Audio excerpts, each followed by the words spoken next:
Today we are going to start chapter number 2, Polynomials, Introduction of class 9 NCERT. In this part we are going to do only introduction part. So let's get started. Our first topic is terms. Terms होती क्या है? Polynomials में सबसे important है terms. कौन सी terms? कैसी terms? Terms होती है algebraic expression. It is a algebraic expression.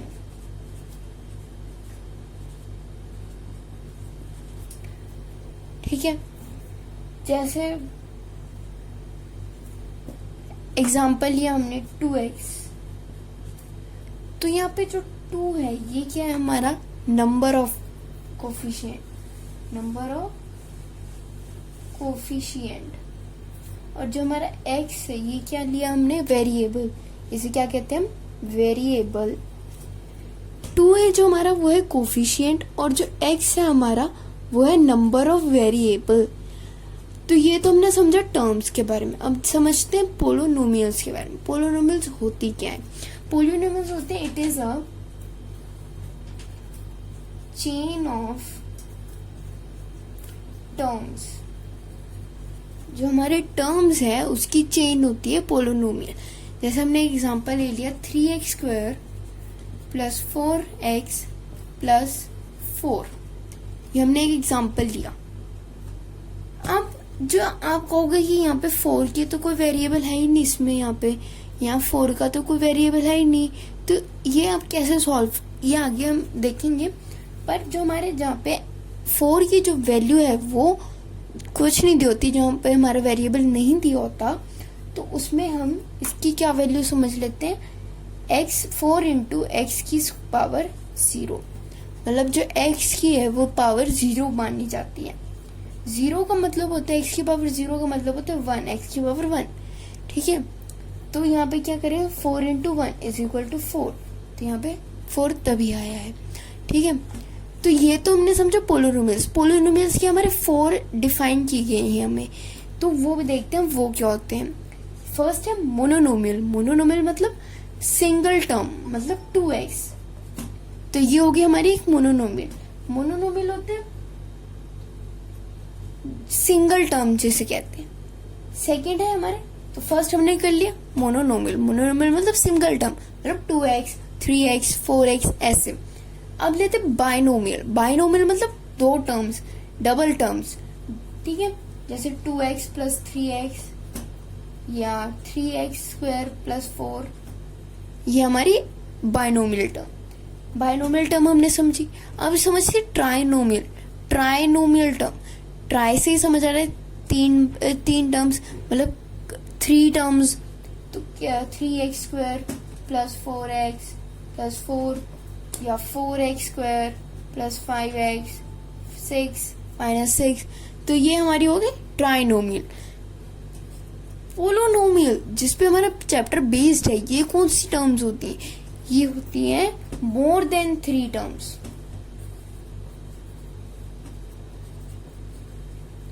मतलब इसमें मोर देन 3 मतलब 3 से ज्यादा टर्म्स को हम कहते हैं पोलिनोमियल टर्म्स। जैसे हमने ये समझा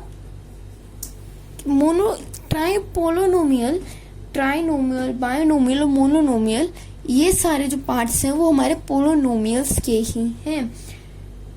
जैसे हमने पढ़ा मोनोनोमियल सिंगल टर्म होती है, बाइनोमियल डबल टर्म होती है, ट्राइनोमियल 3 टर्म्स होती हैं। मोनोनोमियल पोलिनोमियल कौन से होते हैं? मोर देन 3 मतलब 4 बार टर्म्स आएंगी, 5 बार। जैसे एग्जांपल ले लिया हमने यहाँ पे 4x² प्लस 3x की पावर 3 माइनस 4 प्लस 6x, तो ये 3 से ज्यादा, तो ये हमारी क्या है? पोलिनोमियल। ठीक है, तो अब हमने समझा। अब समझते हैं degree of polynomial. Degree of polynomial क्या होती है? देखते हैं degree of polynomial. Degree of polynomial का क्या मतलब है? डिग्री का क्या मतलब है?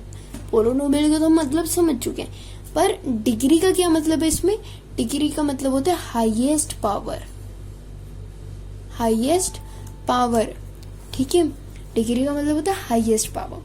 तो अब देखते हैं हमारा इसको कैसे हम समझते हैं, इसको समझेंगे हम एग्जाम्पल की मदद से। एग्जाम्पल की मदद से जैसे मैंने एक एग्जाम्पल ले लिया 3x की पावर स्क्वायर माइनस 4x की पावर 3 प्लस 5, ये मैंने एग्जाम्पल लिया। अब डिग्री हाईएस्ट पावर, डिग्री मतलब हाईएस्ट पावर, इसमें हाईएस्ट पावर में अब यहाँ पे हाईएस्ट पावर कौन सी है, 3 है पावर हाईएस्ट। पर इसे कैसे लिखते हैं, ये तो अभी हमें इनकरेक्ट फॉर्म में दिया हुआ है, इसको हमें करेक्ट फॉर्म में लिखना है। तो कैसे लिखते हैं, डिग्री ऑफ पोलिनोमियल में होता है क्या है, हाई टू लो लिखते हैं। इसका खाली एक ही फॉर्मूला होता है, हाई टू लो, मतलब हाईएस्ट पावर से लेकर लोएस्ट पावर तक हमें लिखना होता है।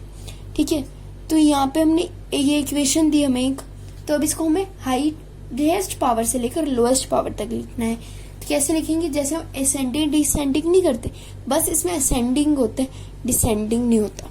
ठीक है, तो अब हमारी हाईएस्ट पावर कौन सी इसमें, ये, तो हाईएस्ट पावर को हम पहले लिख देंगे, सिंबल के साथ उठाएंगे इस हाईएस्ट पावर को। हाईएस्ट पावर को पहले लिख लेंगे 4x की पावर 3। ठीक है, अब इस 4x के पावर 3 से लोएस्ट पावर कौन सी है, ये, जिसकी पावर 2 है, तो प्लस 3x की पावर 2।